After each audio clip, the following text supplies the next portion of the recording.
Station, this is Chelsea Bayarte with NASA Communications. How do you hear me? Chelsea, we have you loud and clear. How about us? Good morning. Thanks so much for taking the time to talk to us today. We have a really big group on our phone bridge eager to hear all about your mission. Reporters calling in, please go ahead and press *1 at this time to enter our question queue. In the meantime, Butch and Sunny, I'll toss it over to you for some opening remarks.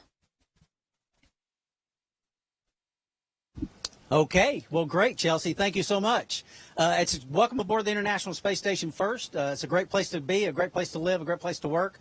As you can see, the American flag behind us, showing the pride in our nation and what we have been able to do to this point on this mission. I thought I would take a few minutes and talk about the first couple of days of the mission when we were in Starliner. So let's start there. Launch was spectacular. I mean, truly amazing. And then we got into our operational capabilities checks, and the spacecraft performed unbelievably well. We have these things called Hooper-Carper's rating scale, 1 to 10, 1 being the best, 10 being the worst. I've never given a 10 in all my flight test year, a 1 in all my flight test years on a Hooper-Carper rating scale for handling qualities, but I was tempted. That's how precise this spacecraft controlled in all aspects of the various tests we did. I won't go into those details of what the tests were, but it was truly amazing, the precision that this spacecraft held. And then we got into day 2, the start of day 2. It was the same starting off. And then we did have some failures, as we're all aware. We had lost an RCS jet, and then we lost another one. And then you could tell the thrust, the control, the capability was degraded. The handling qualities were not the same. But thankfully, we had practiced and we had gotten certified for manual control. And so we took over manual control for over an hour on the V-bar, the axis where we actually rendezvous with the space station. And for over an hour while the teams on the ground did their troubleshooting, and we got a couple of jets back. And then from that point on, you could tell that the thrust was degraded. At the time, we didn't know why. Obviously, that since the failures had just happened, you could tell it was degraded, but it was still impressive. Let me give you an example. Coming into docking, those final 10 meters, we have a tolerance when we actually connect with the space station of 5 degrees in attitude and about 4 inches in position. And so Starliner came right down in automatic mode at this point and right down the middle, even with the degraded thrusters, which was truly impressive, knowing what we know now and not knowing what we knew, not knowing it then, but what we know now. Truly impressive that even with degraded thrusters, the capability was there to actually dock that precise. And then, of course, we became Expedition 71 crew members. We're fully certified for all aspects of life aboard the space station here. Whether it's spacewalks or operating the over-orbit arm or maintenance, which we've done a lot of. That's part of living here. You have to keep that space station going. And over to Sunny for some of those details. Yeah, thanks, Butch. I'll just add a couple other things once we got onto the space station. We still had a lot of checks for Starliner, and those all went really well. One of them was practicing for safe haven to make sure that we had all the emergency equipment that's laid out that we need to have to get into our spacecraft and use it as a safe haven in case something happens to the International Space Station.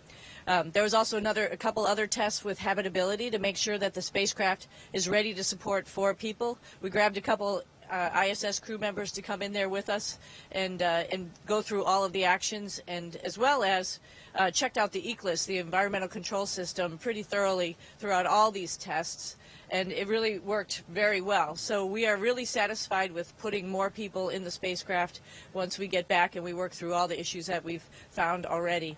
I'll just reiterate again, this is a test flight. We were expecting to find some things, and so we are finding stuff, and we're correcting it and making changes, making updates with our control team. Every day we had conferences to go over things that we found or we thought about or we might add for the next flight.